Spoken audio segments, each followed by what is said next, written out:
Hello दोस्तों, मैं विकास कुमार एक बार फिर से आप सभी का नव बिहार पाठशाला में स्वागत करता हूं। पहले मैंने पीटी के लिए और मेंस के लिए जो स्ट्रैटेजी होती है, जो सिलेबस होता है, उस पर मैंने वीडियो बनाकर डाला है। अब 70th बीपीएससी का नोटिफिकेशन आउट हो गया है और हम लोग सब जानते हैं कि समय बहुत कम बचा है। अभी के अकॉर्डिंग जो डेट हम लोग को पता है, 70th नवंबर को प्रीलिम्स का एग्जाम होने वाला है। साथ ही अगर आज के डेट से हम लोग कंपेरिजन करें तो हमारे पास ऑन एवरेज 50 डेज है। तो आज हम इस वीडियो में ये बात करेंगे कि अंतिम 50 दिनों में क्या रणनीति होनी चाहिए प्रीलिम्स को लेके, क्या क्या चीजें फॉलो करनी चाहिए, किन चीजों को अवॉइड करनी है, उन बिंदु पे बात करेंगे। साथ ही मैं इस वीडियो में यह भी बताऊंगा आप लोगों को कि जो हिस्ट्री सबसे जो इम्पोर्टेंट पार्ट है, सबसे ज्यादा क्वेश्चन जिससे आते हैं, उस हिस्ट्री में सेलेक्टिव टॉपिक कौन कौन सा पढ़े। मैं टॉपिक का नाम बताऊंगा और मेरी मतलब ये आप लोग को एक सलाह होगा कि आप उस टॉपिक को एक बार फिर से फाइनल रिवीजन कर लें। साथ ही नेक्स्ट वीडियो लेकर जब मैं आऊंगा उसमें आप लोग को मैं बताऊंगा कि साइंस के लिए कौन कौन सा टॉपिक पढ़ ले, पॉलिटिक्स के लिए कौन कौन सा टॉपिक पढ़ ले। जैसे जैसे मेरे पास समय होगा वैसे वैसे मैं आपको वीडियो बनाकर देते जाऊंगा। आज हम बात करने वाले हैं पहला कि हम अभी अंतिम 50 दिनों में क्या पढ़ें, कैसे पढ़ें, और हिस्ट्री का जो कि 30 से 35 क्वेश्चन जिससे आता है ऑन एन एवरेज, उसमें किन किन टॉपिक्स को पढ़ें। तो चलिए आइए देखते हैं, हम लोग स्टार्ट करते हैं कि अंतिम दिनों में हमें कैसे स्टार्ट करना है। तो आइए देखते हैं, हम 70th बीपीएससी की बात कर रहे थे। अंतिम 50 दिनों की रणनीति में दो चीजों पर हमें फोकस करना है।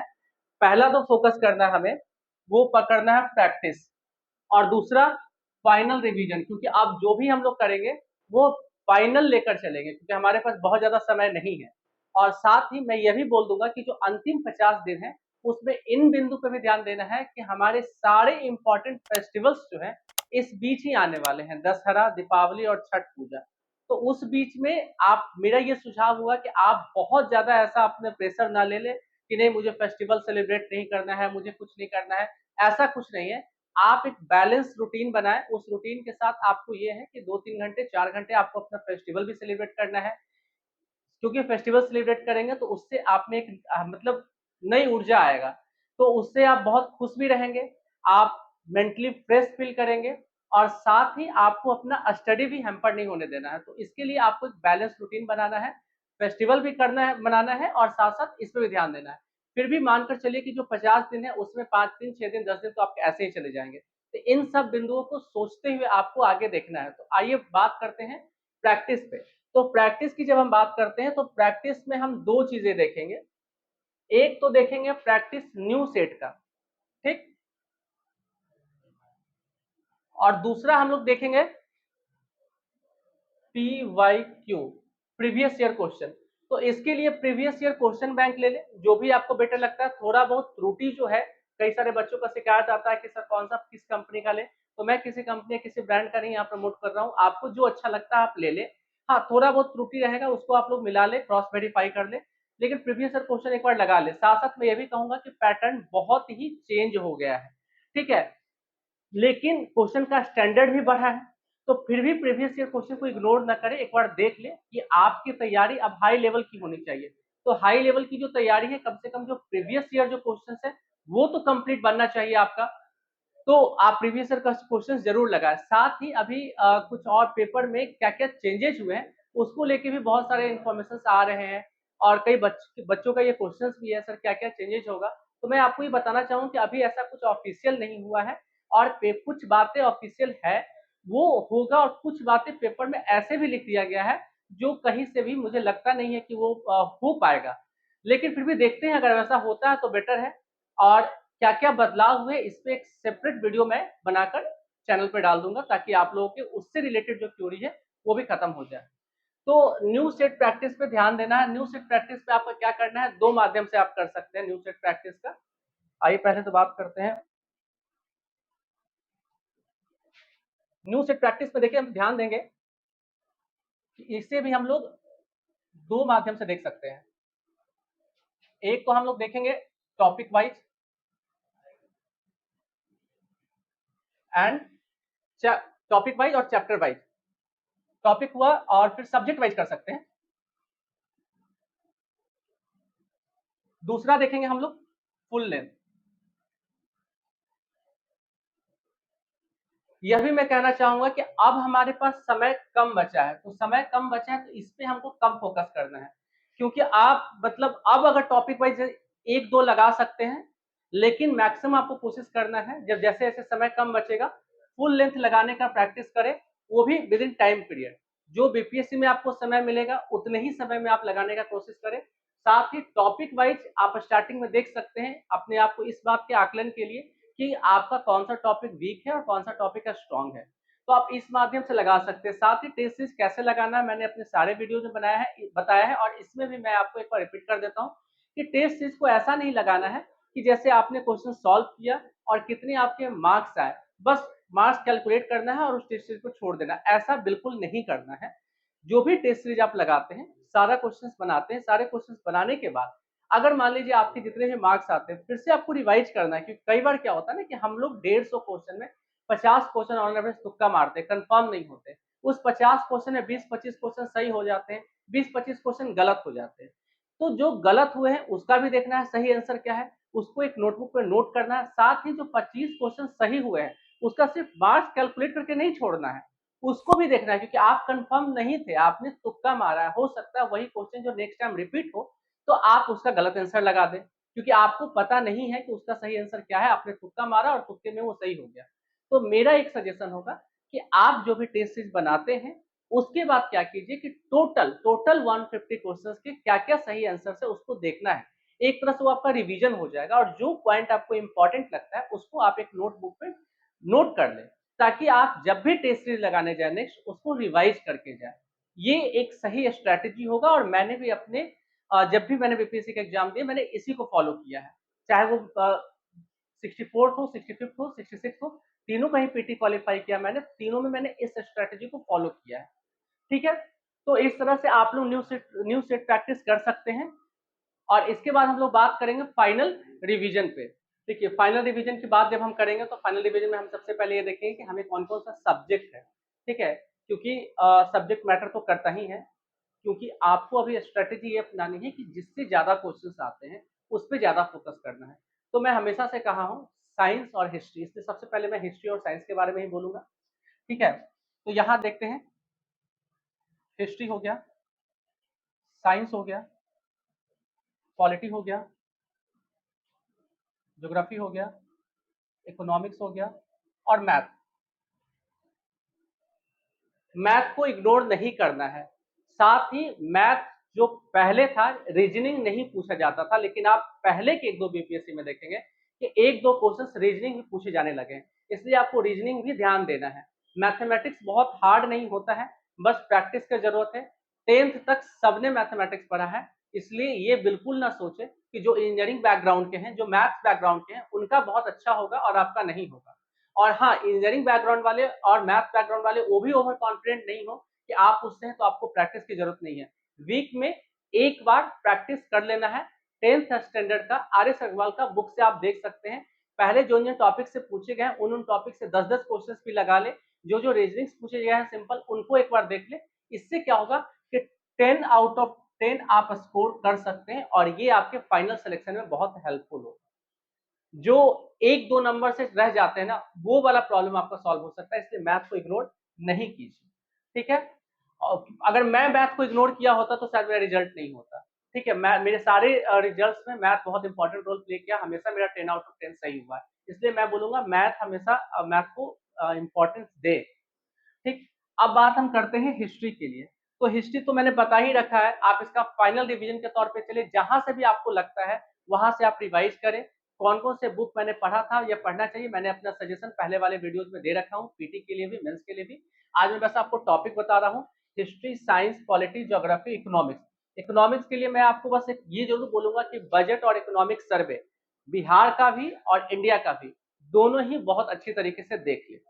साथ ही इसके अलावा एक बहुत इंपॉर्टेंट सेक्शन होता है करंट अफेयर्स। करंट अफेयर्स बहुत इंपॉर्टेंट है, कहां से पढ़े, कैसे रिवीजन करें, इसके लिए मैंने वीडियो में बता रखा है पहले वाले। आज मैं आपको यही बताऊंगा कि करंट अफेयर्स के लिए लास्ट 1 ईयर का करंट अफेयर्स जरूर देख ले, खासकर जो लास्ट टाइम पीटी हुआ था उस मंथ से लेके अभी तक का मंथ का जरूर देख ले, उसका बहुत अच्छे से रिवीजन करें। आपने अगर नोट्स बनाया है, जो बच्चे ईमानदारी से पढ़े हैं या पहले से अच्छे से तैयारी किए हैं, अपने नोट्स को जरूर रिवीजन करें, जो भी मैगजीन वो फॉलो कर रहे हैं उसका रिवीजन कर लें। साथ ही न्यूज़पेपर, कई लोग, मैंने पहले भी बताया है कि जो भी न्यूज़पेपर आप पढ़ते हैं डेट वाइज से नोट करें। तो जो मेरा सजेशंस मान रहे होंगे या जो खुद से करते होंगे खुद से, तो उनका भी एक अच्छा खासा नोट्स प्रिपेयर हो गया होगा। एक साल के इंपॉर्टेंट टॉपिक्स एंड पॉइंट्स जो भी न्यूज़पेपर्स में आए हैं, चाहे वो बिहार का लोकल एडिशन, पटना एडिशन मैंने बताया था हिंदुस्तान हो, या राष्ट्रीय संस्करण मैंने दैनिक जागरण बताया है, या फिर इंग्लिश मीडियम के बच्चे जो द हिंदू या जो भी पढ़ते हैं उनका रिवीजन जरूर कर ले। तो करंट अफेयर्स में आपका न्यूज़पेपर भी आ गया और आपका मैगजीन भी आ गया, ठीक है। मंथली वाइज अगर कोई नोट किए उसका भी रिवीजन कर ले, मतलब आप जिन भी सोर्सों से करंट अफेयर्स को नोट किए उसका रिवीजन बहुत इंपॉर्टेंट है, कंप्लीट एक साल का। तो इस चीज पर आपको बहुत अच्छे से ध्यान देना है। अब हम बात करेंगे आपसे कि हिस्ट्री में कौन कौन से इंपॉर्टेंट टॉपिक्स है उसके बारे में आपसे बात करते हैं। देखिए, हिस्ट्री में मैंने पहले ही बताया है 3 सेक्शंस को ध्यान देंगे। एंशियंट यानी प्राचीन भारत का इतिहास, मिडाइवल मध्यकालीन भारत का इतिहास, और मॉडर्न इंडिया यानी आधुनिक काल का इतिहास देखेंगे इतिहास। इसमें हम इस बात पे एक चीज मैं और ऐड करना चाहूंगा जो मैंने पहले बताया आपको, प्रीवियस ईयर क्वेश्चंस बैंक, जो कि प्रैक्टिस सेट में मैंने बताया है, उसके बारे में मैं ये बात आपको ऐड करना चाहूंगा कि देखिए प्रीवियस ईयर क्वेश्चन जो आप लगाएं उसको आप कई तरीके से लगा सकते हैं। एक तो प्रीवियस ईयर क्वेश्चन बैंक से, जिसमें आपका फुल सेट तो हो ही जाएगा, साथ ही आप अगर चाहें टॉपिक वाइज, जैसे जैन धर्म हुआ, बौद्ध धर्म हुआ, या अलग अलग जो टॉपिक्स है उस टॉपिक से रिलेटेड जितने क्वेश्चन अभी पूछे जा चुके हैं बिहार पीसीएस में, यूपी पीसीएस में, या देश के किसी राज्य वाले एग्जाम में पूछे गए हैं, कुछ में भी रेलवे वगैरह, कुछ में भी यूपीएससी में जिसमें भी पूछे गए उस तरीके से भी लगा सकते हैं। क्योंकि कई बार क्या होता है ना कि दूसरे स्टेट वाले क्वेश्चन पूछ लेते हैं, यूपीएससी वाले क्वेश्चन पूछ लेते हैं, तो इस तरह से आपको कई सारे मार्केट में बुक मिल जाएंगे। घटना चक्र भी एक बेहतर ऑप्शन है, मैंने हमेशा रिकमेंड किया और मैं इसलिए रिकमेंड करता हूँ कि मैंने उसे यूज किया था। तो आप उसमें क्या देख सकते हैं कि जैसे जो भी, जैसे हिस्ट्री हुआ या फिर पॉलिटी हुआ, जो भी टॉपिक है उस टॉपिक से रिलेटेड पूरे इंडिया के किसी भी कॉम्पिटिटिव एग्जामिनेशन में जो पूछे गए हैं एक जगह दिया हुआ है, विथ सॉल्यूशन, विथ एक्सप्लेनेशन। तो आप उस तरह से प्रीवियस ईयर क्वेश्चन लगा सकते हैं। कैसे लगा सकते हैं? टॉपिक वाइज लगा सकते हैं, सब्जेक्ट वाइज लगा सकते हैं, तो इस तरह से लगा ले। साथ ही जो मैंने फाइनल रिवीजन बताया उसमें बिहार स्पेशल के बारे में मैं बोलना चाहूंगा कि जो भी सब्जेक्ट है उसके अंदर ही बिहार स्पेशल का मतलब हॉरिजॉन्टली चलता रहता है, पैरेलली उसके चलते रहेगा वो। तो क्या होगा, जैसे हिस्ट्री हुआ, हिस्ट्री रिवाइज करेंगे, Bihar special is important part. तो उसी तरह से इकोनॉमिक्स में भी मैंने बोला बिहार स्पेशल, बिहार का इकोनॉमिक सर्वे, बिहार का बजट, बिहार सरकार की योजनाएं, तो आप बिहार स्पेशल भी पढ़ सकते हैं। बिहार स्पेशल के लिए किन किन रिसोर्स को फॉलो करना है, कौन कौन से बुक पढ़ने हैं, उसके लिए मैंने पहले वाले वीडियोज में बता रखा हूँ। अब हम बात कर रहे हैं आपका हिस्ट्री में कौन कौन सा इंपॉर्टेंट टॉपिक आपको देखना है, क्योंकि ये अंतिम 50 दिनों की रणनीति है। तो हिस्ट्री को वही आप देखेंगे इन 3 सेक्शन में। तो आइए बात करते हैं प्राचीन भारत में कौन कौन से इंपॉर्टेंट टॉपिक है जो लास्ट जो रणनीति है आपका अंतिम दिनों में वो आपको देखना, उस पर बात करते हैं। देखते हैं हम लोग प्राचीन भारत का जो जो इंपॉर्टेंट टॉपिक्स में क्या क्या देखना है। आप लोग को देखना तो सारा है, लेकिन इन सब बिंदु को रिवीजन मस्ट है मेरे अकॉर्डिंग। तो आप ये देख लेंगे पाषाण काल, पाषाण काल में सारा पूरा पाषाण, मध्य पाषाण, नव पाषाण, उसके जो पार्ट है सारा ही देख लेना है आपको, ठीक है। आप कोई भी जैसे ऑब्जेक्टिव वाले बुक को एक बार फॉलो कर सकते हैं, जिससे आपके जो ऑब्जेक्टिव क्वेश्चन है मल्टीपल चॉइस वाले वो क्लियर हो जाएंगे। साथ ही आपका सिंधु घाटी सभ्यता तो देखना ही है, ठीक है। इसके अलावा आपका हो जाता है वैदिक काल और उत्तर वैदिक काल, इससे भी प्रश्न पूछे जा रहे हैं। धर्म वाला जो है अक्सर आदमी जैन बौद्ध देख के बाकी छोड़ देता है, लेकिन आजकल बीपीएससी इससे पूछा जा सकता है, जिस तरह से स्टैंडर्ड बढ़ा रहा है, तो आपको एक नजर इन सब पे भी डाल लेना है, जैन, बौद्ध, शैव, वैष्णव, इस्लाम और जो भी एक्सेट्रा में आएगा। इसके अलावा आपको मौर्य वंश से जो स्टार्ट करना है, मौर्य वंश के बाद जो ब्राह्मण वंश आते हैं, शुंग वगैरह, वो सब तो देखना ही है। उससे लेके गुप्त वंश तक सारे ही देख लेने हैं, ठीक है। उसमें सिर्फ ये नहीं देखना है कि इस वंश के संस्थापक कौन था, कब स्टार्ट हुआ, कौन अंतिम राजा था, सिर्फ इतना नहीं देखना। अगर उसमें किसी प्रकार के साहित्य की बात है, कोई अन्य उसकी जैसे गुप्त वंश की बात करें, तो जो हमारा नालंदा विश्वविद्यालय, अभी नालंदा विश्वविद्यालय न्यूज में भी था, तो उसकी मतलब स्थापना किसने किया, किसने उसको डिस्ट्रॉय किया था, ये सारी चीजों को आप लोग को देख लेना, मतलब पूरा अच्छे से देखना है उसको, ठीक है। उसके बाद उत्तर गुप्त तो आपको देखना ही है। दक्षिण भारत के राजवंश आपको देख लेना है, सारा पल्लव, चोल, राष्ट्रकूट, चालुक्य, यादव वंश, होयसल वंश, कदम, गंग, काकतीय वंश। इसके बाद सीमावर्ती राजवंश भी आपको देखना है, पाल, सेन वंश, कश्मीर के जो कश्मीर राजवंश के जो भिन्न भिन्न जो शासक आए थे वो आपको देखना है। साथ ही जो इधर वाले जो वंश है, गुर्जर, प्रतिहार, गढ़वाल, चौहान, परमार, चंदेल, सोलंकी, इन सब का भी आपको छोटा छोटा इंट्रोडक्शन, आपको जानकारी आपको रखना बहुत जरूरी है, क्योंकि इन सब से प्रश्न पूछे जा सकते हैं। ठीक है, इसके बाद अब हम लोग देखते हैं मध्यकालीन भारत का। मध्यकालीन भारत में जो हमारे इंपॉर्टेंट टॉपिक्स हैं वो ये हैं। जैसे हम लोग स्टार्ट करेंगे भारत में इस्लाम का प्रवेश एवं अरबों का आक्रमण, इसको देख लेंगे।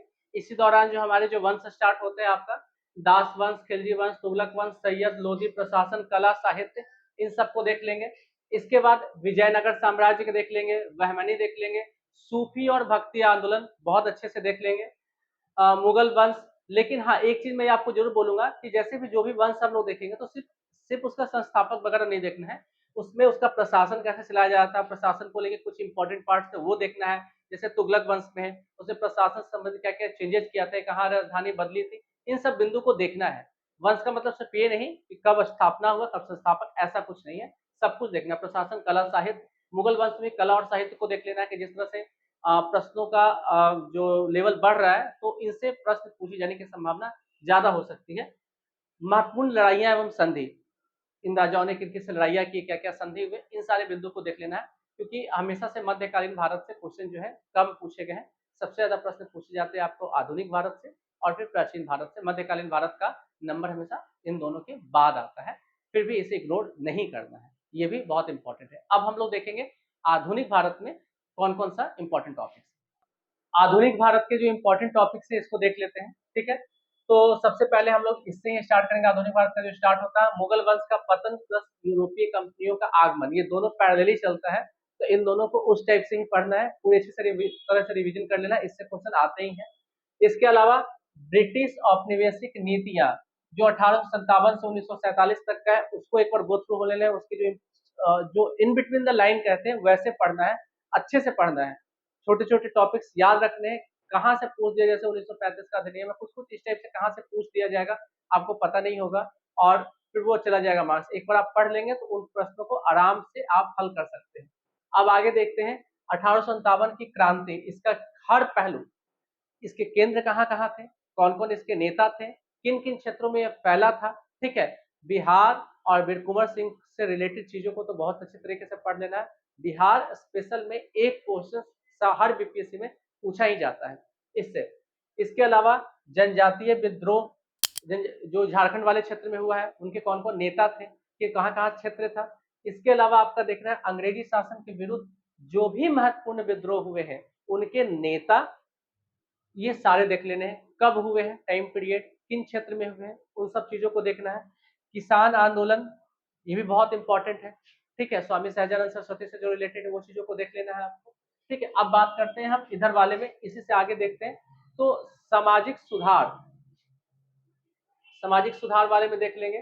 सामाजिक धार्मिक सुधार आपको देखना है, साथ ही बंगाल विभाजन और गांधी का आगमन, उनका योगदान, चंपारण सत्याग्रह, ये सब देख लेना है। असहयोग आंदोलन से जो उनका स्टार्ट होता है एक सीरीज, सबने अवज्ञा आंदोलन तक पहुंचता है, गोलमेज सम्मेलन, भारत छोड़ो आंदोलन, साथ ही जितने भी प्रमुख गवर्नर जनरल और बाद में जो वायसराय, ये जितने हैं सारा चीज आपको देख लेना है। उनके बहुत अच्छे से, कोई भी जो भी बुक आप प्रेफर करते हैं उस बुक से, उस बुक से ही सारे ऑब्जेक्टिव क्वेश्चंस आपको देख लेना है। इसके बाद आगे हम बात करते हैं पत्र, पत्रिका, पुस्तक, प्रेस, जो भी महत्वपूर्ण थे भारत के, उसको देखना है। साथ ही ये देखना है कि लेखक कौन थे या संपादक कौन थे, इससे भी प्रश्न पूछे जाते हैं, एक दो प्रश्न हो सकते हैं। महत्वपूर्ण ऐतिहासिक लड़ाइयां या युद्ध से संधियां, संधि में क्या क्या इंपॉर्टेंट पार्ट थे, उन चीजों को भी अच्छे से देख लेना है।